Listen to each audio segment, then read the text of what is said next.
मेरी माँ गाँव की महिला है, इसलिए बचपन से ही बहुत सरल और कर्तव्यनिष्ठ महिला है। शादी के बाद से अकेले ही घर संभाल रही हैं।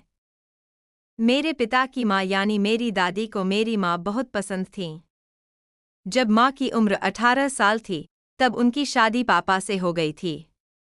छोटी थी, इसलिए दादी माँ उन्हें अपनी बेटी की तरह ही देखती थीं। मेरे पापा शहर में काम करते हैं। 2-3 महीने में एक बार घर आते हैं। कुछ दिनों बाद फिर चले जाते हैं। मेरी माँ खाने की बहुत शौकीन है। खासकर फल वाले खाने उन्हें बहुत पसंद हैं। कोई बुरी आदत नहीं है। बस पान खाते हैं। बस इतना ही। माँ के अच्छे व्यवहार और सरल स्वभाव के लिए पड़ोस के सभी लोग माँ को काफी प्यार करते थे और सम्मान भी देते थे। दोपहर के काम के बाद माँ और कुछ औरतें मिलकर बातें करती थीं। पूरे मोहल्ले में एक पारिवारिक माहौल था। बचपन से ही माँ ने मुझे प्यार और देखभाल से पाला था।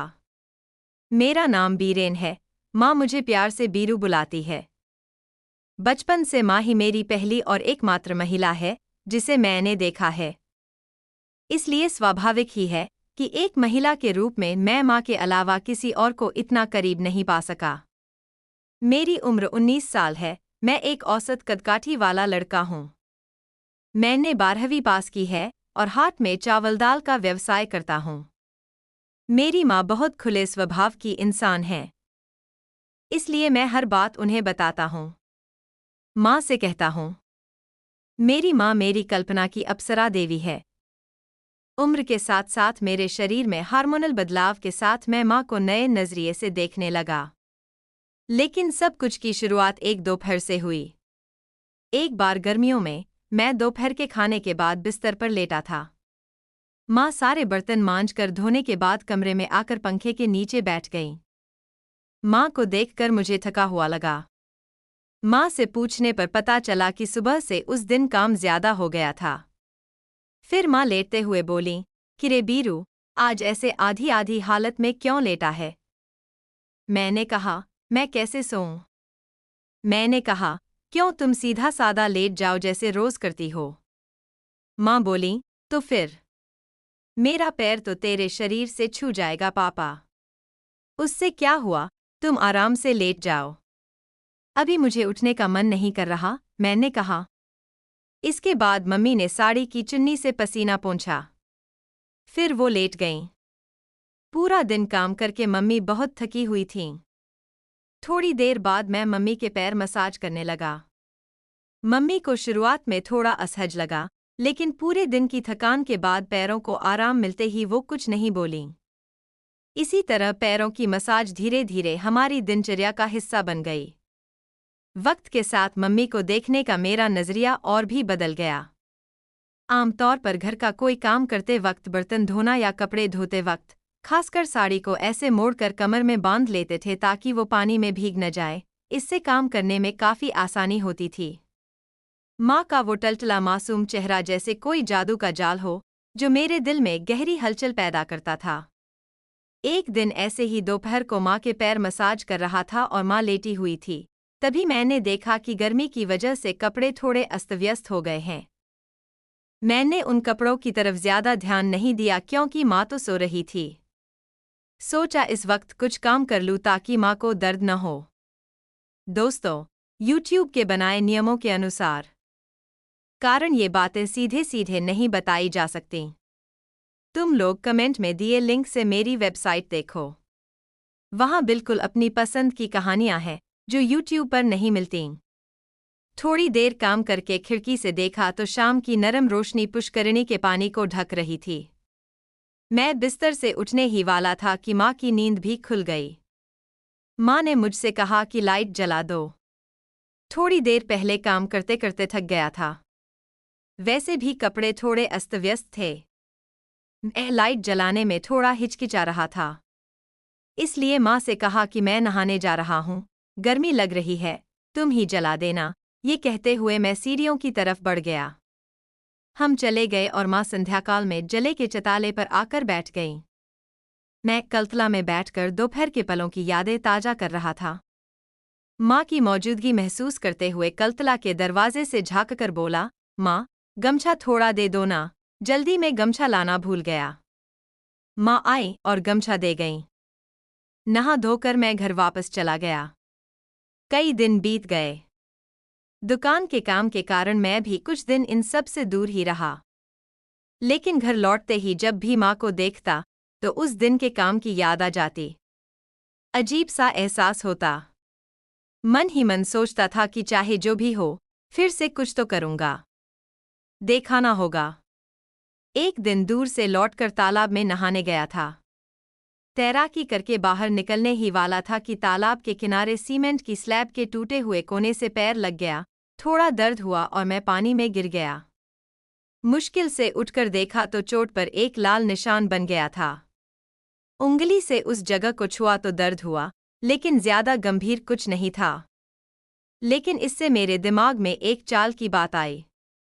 खैर, घर आकर दोपहर का खाना खाया। मम्मी हमेशा की तरह खाना खाने के बाद आराम करने वाली थीं। मौका देखकर मम्मी से कहा, माँ, जानती हो, कुछ दिनों से तुम्हें एक बात बतानी थी। सोच रहा था, पर कैसे बताऊं समझ नहीं आ रहा। एक शब्द में माँ के उस हमेशा शांत चेहरा थोड़ा सा बदल गया और बेचैनी दिखने लगी। माँ बोली, क्या हुआ बिरू बाबा? बोलो ना, किस बात की दिक्कत है, तो बता बाबा। मैंने इशारा करके कहा, दिक्कत यही है। असल में तुम्हारे से एक सलाह लेनी थी।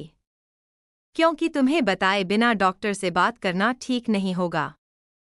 माँ अब कंघी रखकर मेरे सामने बिस्तर पर आकर बैठ गई, सीधे आंखों में आंखें डालकर बोली, मैं समझी नहीं बाबा, क्या ऐसी दिक्कत हो गई कि डॉक्टर दिखाना पड़े?